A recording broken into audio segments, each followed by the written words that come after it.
Dude,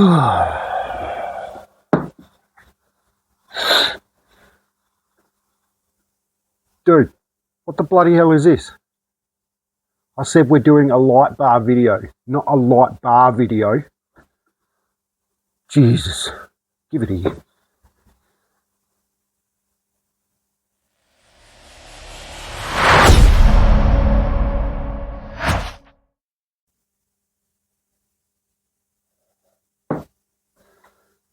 Hey there everybody, how you going? My name's Bill and welcome to Crazy Grandad. Today we are going to have a go at making a little RC light bar. Can you buy light bars for RC cars? You certainly can. Is it more fun making them out of bits of old junk you got laying around at home? In my opinion, absolutely. So what I have is a few bits and pieces here. I have, this is a LED strip out of an old work light. It is a work light that had a couple of these in it. But it's one of these cheapies, you know, they have like a torch in the end, and then it had one of those on either side and a little like a tactile button that cycles through, which stopped tactiling. So with that in mind, it then became a organ donor. So we've got that. This is one of the clear lenses and the little silver, you know, like the bezel thing that sits in front of the LED itself. So we're going to utilize that as well. Now, for the other side of our ingredients is going to be the insides of a little 9-gram servo. So if you caught my, the RC Hacks 2, Volume 2 video, we went into sort of what you can do when you're scooping the innards out of an old servo. So basically a little 9-gram servo, just the same as this one here. All right, nothing special. We have the driver board, the little motor. So we're not going to need the motor, and typically in the mix as well would be the little potentiometer that's in the servo as well. On this board here, I've actually got a couple of resistors in place which do the job, but on the one that I'm using actually uses the potentiometer out of the servo itself, and I've done my best to dial it into the center so that it's sort of in what a servo would be, the center position. So we want to leave that in that position as it is, and then we're going to use that little board to drive that LED. We'll probably run it through a resistor, only because there was a 5-ohm resistor in the actual work light, and yeah, it just sort of saves the LED a little bit. I think I was getting about, was it 4.7 volts or something coming out of the little servo driver board. Yeah, it was a 5-ohm resistor in the work light, so it takes the edge off a bit to look after the LED, which is probably not a bad idea. So I'll put together a little bit of a mashup of what we're doing, and we'll just go through the layout, and then we'll see about getting something made up. Rightio, so we have the trusty old FlySky 3-channel receiver here. At the moment I've just got a servo on it, just a normal 9-gram servo. We have something made up. Basically this is just to demonstrate, as obviously many of you would know, what you get from your channel 3 on your transmitter. So basically this is, yeah, I've just got an old school FlySky GT3B. So what we have is, if we turn on transmitter, give ourselves some power, so naturally your channel 3, upon being activated, will give you one way or the other with a servo. So we know that the current is flip-flopping backwards and forwards. So if we then unplug that servo and get that out of the road, this is what I've made up. So this is our little driver board with said servo pot still mounted on it. That has literally been the shaft that would be driven off of the final drive has just been snipped off with a pair of side cutters. And then I've tuned that in as best I can to be in the centre, which doesn't really matter, because when you're sort of using something like a channel 3 on a 3-channel transmitter, it's going to be basically full beans one way or full beans the other. So then we have the actual light strip hooked up. We've got our resistor there. It doesn't really matter which way you put that diode. Typically, obviously when you're putting power to an LED, you've got to make sure that your polarities are right. With this way, each time you press the button, it swaps anyway, so it's not the end of the world. So we're going to plug this one in and see if it works.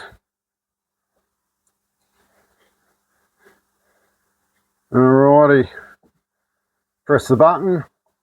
I won't point that straight at the camera because it'll be bright as. Alright, there we go, look at that. Working like a charm. So basically, light goes on, light goes off. Too easy. So now we have a proof of concept. So now I can desolder these parts from each other and we can go through and see about making a finished product. Okay, party animals, it is done. I've wired everything up, discovered a few new choice swear words along the way, and went through an unhealthy amount of coffee in the process. Through the magic of the YouTubes, I also managed to 3D print a little encasement for the board. And I think what I might do is maybe around about there, I'll show you a little picture of what it looks like inside. So the resistor is in there with that, so that I can run other LED lighting systems off of this and not have to worry about a resistor because it's already on board.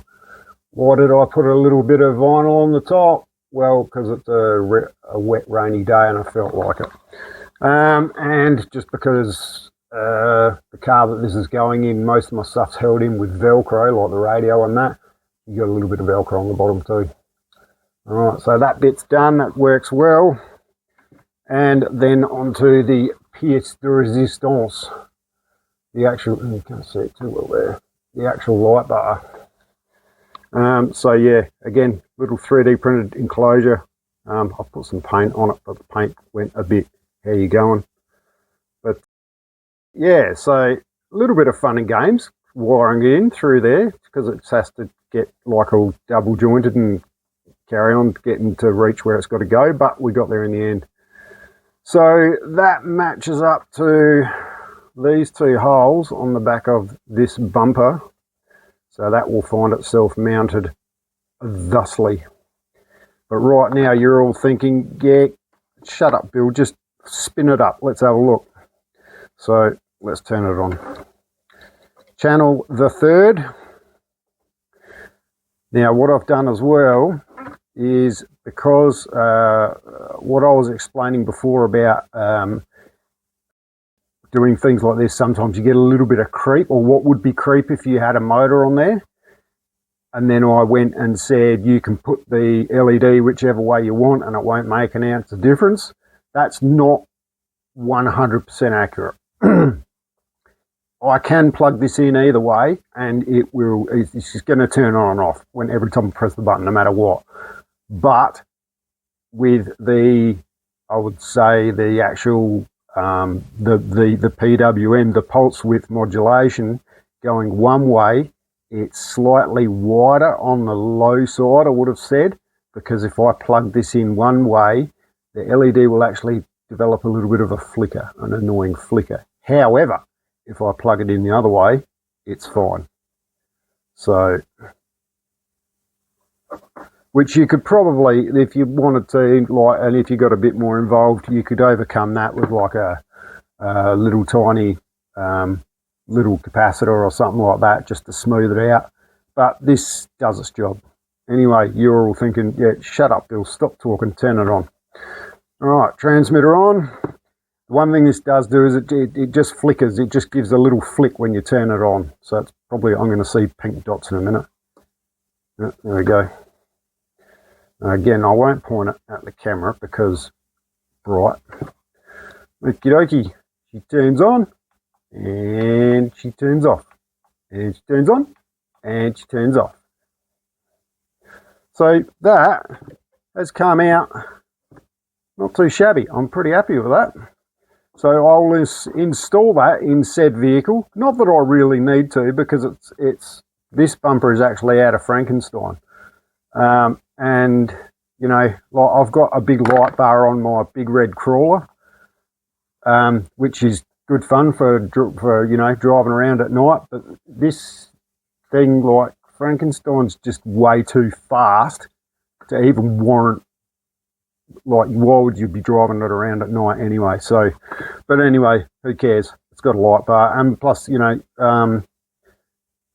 I could put this on other things or whatever I wanted, really, anything I like. But more to the point, it has demonstrated to you lovely people out there how you can go about making one. So there we go. I hope everybody enjoyed that. If anyone has any questions, please do hit me up in the comments. And I suppose with that, I bid you a good day, and we'll see you next time.